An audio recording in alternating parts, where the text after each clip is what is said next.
Hello, hello. Hello, Elon Musk. Hello. I know you're my friend. I'm to say that I appreciate how you're setting everyone up. And you and your lovely children are more than welcome once everybody gets nuked, which is too late to stop, to come over and hang out because I'm very social and we can all just have fun, with kids. I like kids. I might not have kids myself, but I like them. The time is 11:01, September 16th, 2025. There's the good guys. I can't talk about them. Not allowed. It's forbidden. Thank you, God the Father, the Holy Trinity. Thank you, my Creator. And thank you, Silvers. We'll get into who the Silvers are. This is why Elon Musk is my friend. Hallelujah. This is the top of the mountain generals. This is not my department here. Nope. This is top of the mountain generals. That also shut down the churches. I really got to thank you, Elon Musk. I really got to thank you. However it worked out, it was my Creator that told me, you are my friend. And you are. And I'm going to be, God willing, we talk in the flesh and blood, a little apprehensive of you, but I'll give you your chance to say what you got to say because it's so profound that you are my friend that I'm actually looking forward to that, getting to that point. And just being friends with you, Elon, and hanging out with the kids running around. Yeah, I like kids. So that'll be fun. I think you have quite a few. And I'm really glad that you did the right thing and that you protected them. You did the right thing on the planet, okay? All right, so this is what I gotta say. It's not to Elon, but it's completely okay to say this to Elon. So I really wanna thank him for bringing all the idiots out so we can round them up when we do martial law, because they're that stupid and they won't stop with what I say. They're just completely idiotic in the United States and in Europe, and they are white and they are not a master race whatsoever. No, that has been founded and proven. So they can believe whatever they like while they all expose themselves for 8 entire years. In every last way a human being can say, hey, this is what I'm about. This is what I support. Come and get me. Because guess what? The top of the mountain generals, they are. Now, how they do it, don't ask me. I know martial law is definitely legally implemented, but how they do it, don't ask me. It ain't that simple. No, this is a math class, like I've been trying to tell you. So, good luck, United States, and good luck, Europe. I have nothing to say, and I cannot make comments about it. Thank you, Elon Musk. And I can say this, but carefully with my words. There will be no more military on the planet, any more politicians on the planet using social media as any reference to direct correspondence to their people in their countries. That was criminal, and it was one way of how they tried to launch attacks and warfare. Okay, and it worked great for all the supporters of cannibalism, for all the supporters of manufacturing explosive weapons, for all the supporters of chopping up bodies in their bedrooms all over the houses. There was more than one compound set up by the country of Russia, set up by the Middle Eastern countries, and set up by the United States because they were in the United States. There was more than one high top of mountain generals had to handle that, not Heidi Granger.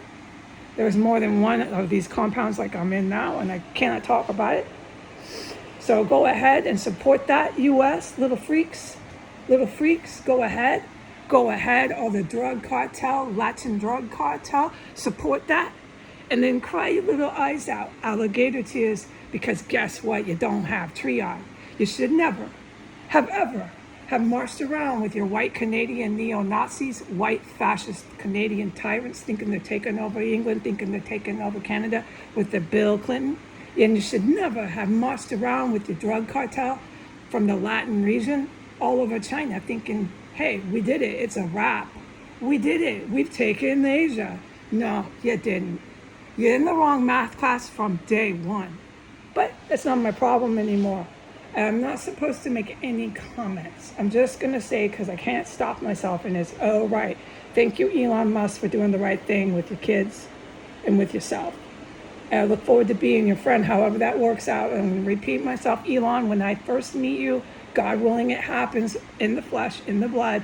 When I first finally meet you, yeah, I'm going to be a little apprehensive.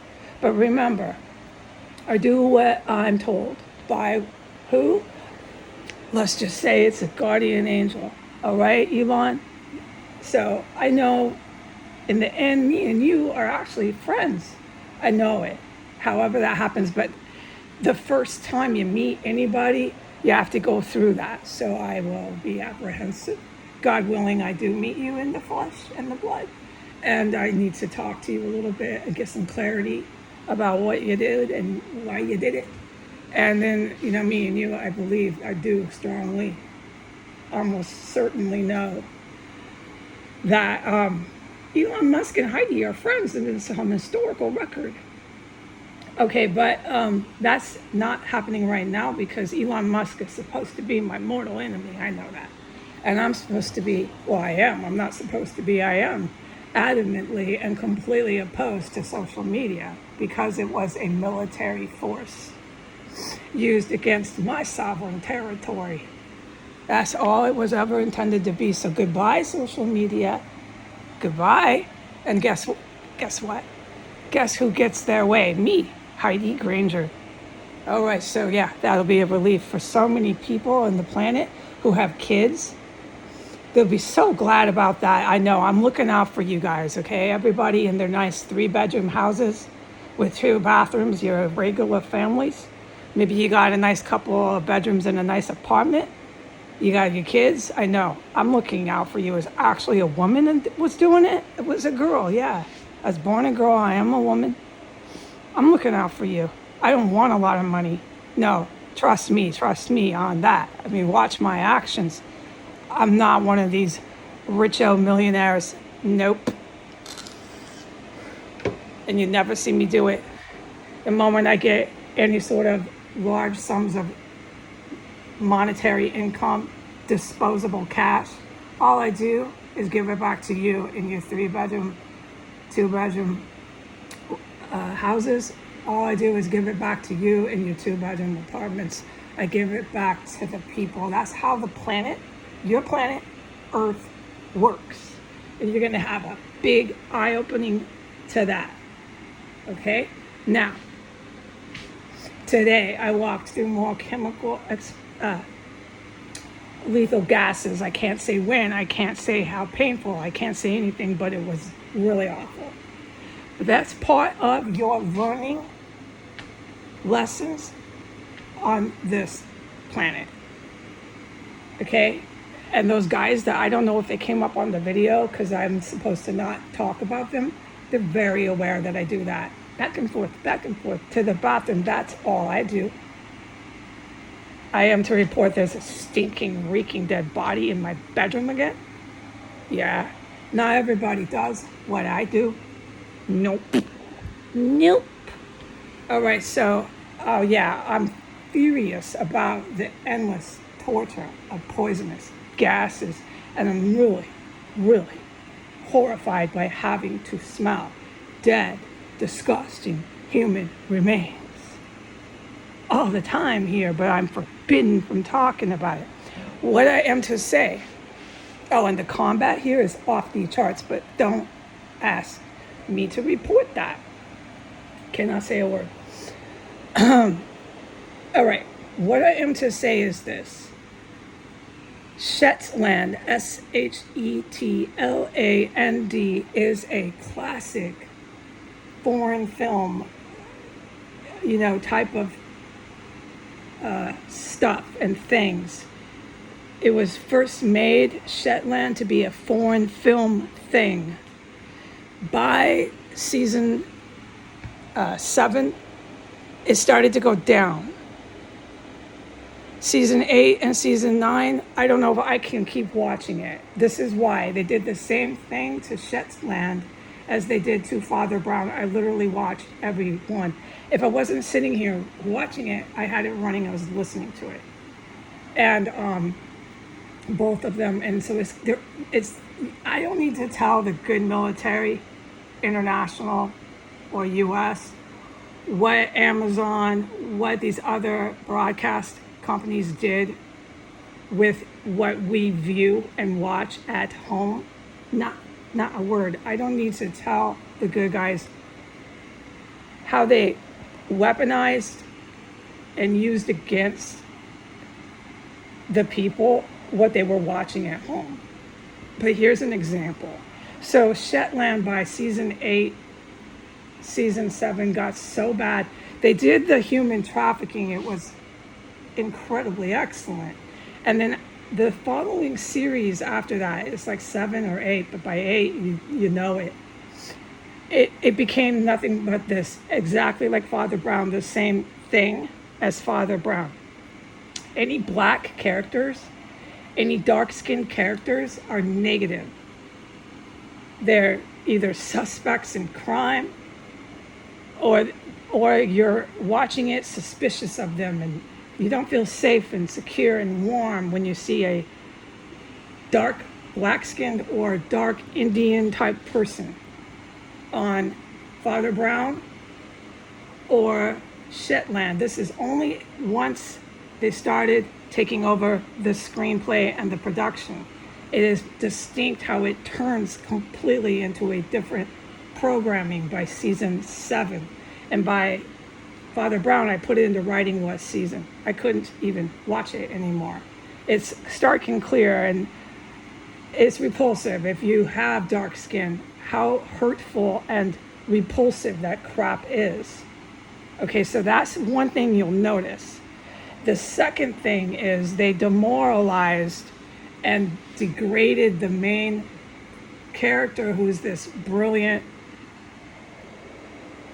detective, okay? His character is super cool. He's a super smart detective. They've demoralized him. He goes and chases women and just really dumb, unrealistic things that detectives like this guy in the real world just don't do. And we'll talk about all that stuff later if you need to have some self-evident things be explained. They demoralize the police. In Shetland, they start demoralizing their characters and reducing them into just pit squeak crap. They start projecting onto the film any dark-skinned Afro or any dark-skinned Arab. They're bad, they're evil. The only good Arab that are in this last few seasons of Shetland are the very light-skinned. It's very distinct. They look white, but they're Arab, and they wear the hijab. They're the good ones. Anyone else who is dark is the bad ones. And you can watch this shit if you're 5 years old and totally absorb that. And it's intended and it's illegal, and this stuff that happened in the West ain't gonna happen anymore. It's not gonna happen. It's so over. I can talk about it. I'm forbidden from going on the camera today, but I am allowed to say this. Okay, and then it gets worse than that. There's a season, I'll put it up so you can see it, you can view it, where they have the white skin. It's a white man. He's running a drug, like heroin, taking the needle and jamming it in your vein, like hardcore. He's running a drug rink. And they put him with a screen and a script, a screenplay that is as a professional man who has work ethics, who doesn't punish and kill the dealer who loses a stash, who is smart and calculated and humane and thinking and a loving guy. Just watch it. It's so full of crap, because any human trafficking, any drug cartel, any of these organizations, their fundamentals, the wheels that roll them are absolute brutal violence. So everyone knows that, especially all these supporters of this terrorism and violence. That's like half of my country loves the drug cartel, loves the Hamas terrorists. They love the terrorists. What is a terrorist? They blow up babies in cribs. That's why Israel's so pissed. Have you forgot that they took a machine gun to a baby and the blood was splattered all over the freaking wall? That's these Hamas terrorists that you keep dressing up like, going on TV and running in the freeway doing protests. You know you're full of crap, United States. And it's gone on long enough where you do know it. But the United States and the citizens here, once they get started and they go on their tantrums, believing they have a right to do these protests, even if they think there's even an inclination that they might not have a solid foot in what they're protesting for, that they're a little bit wrong, or they're kind of sort of wrong about what they're screaming and yelling about, they'll still do it. And that's part of, not all, but part of how sick and far gone and out of control my people got here. It's called tyrants, it's called irrational, and it's called people who are too violent to be loose on the street, and you got to use martial law against them. Okay, and that's all I'm allowed to say. It will be implemented. Day one, momento one. Momento uno, pronto. Okay, so I'll put the episode up. They got that he's white. Of course he's white. It's very significant.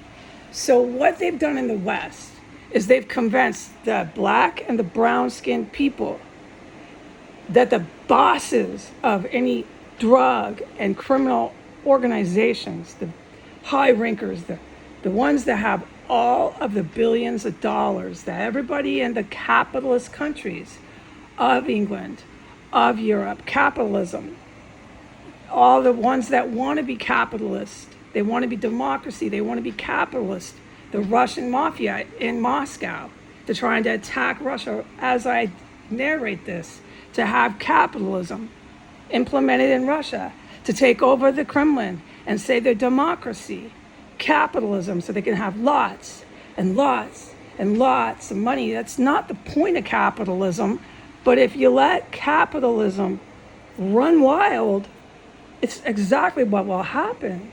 And your people become barbaric, and you can see it in the United States, and you can see it in the United Kingdom. They're so barbaric, they don't even think. They keep doing everything, treasonous acts that will get you martial law. Oh yeah, it will get you capital punishment. Oh yeah, they do it on TV. Because the barbarianism has stunted and stopped any rational thinking, any cognitive thought.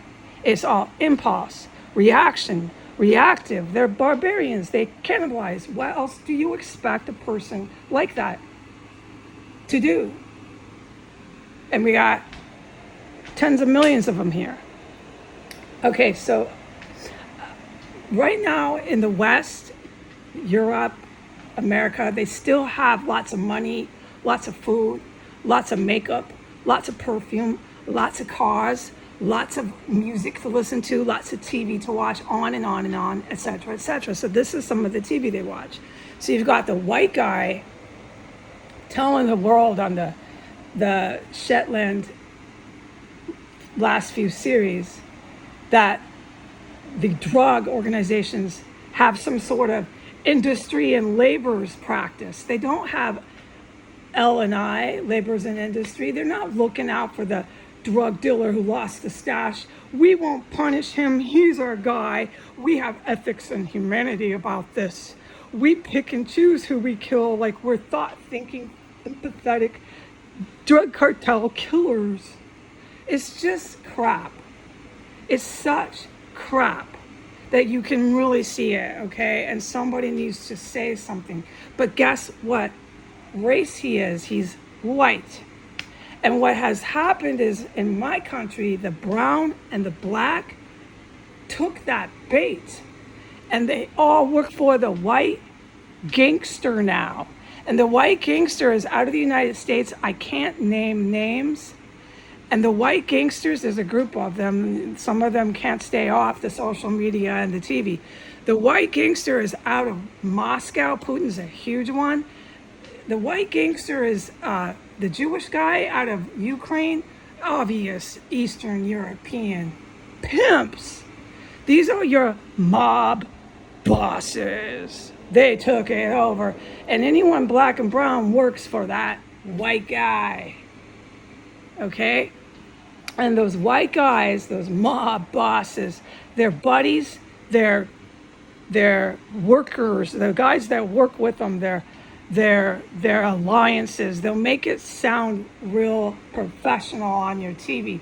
Their buddies are those light, white-skinned Arabs with hijabs. All you got to do is watch this Shetland last few series. They literally did nothing but write every last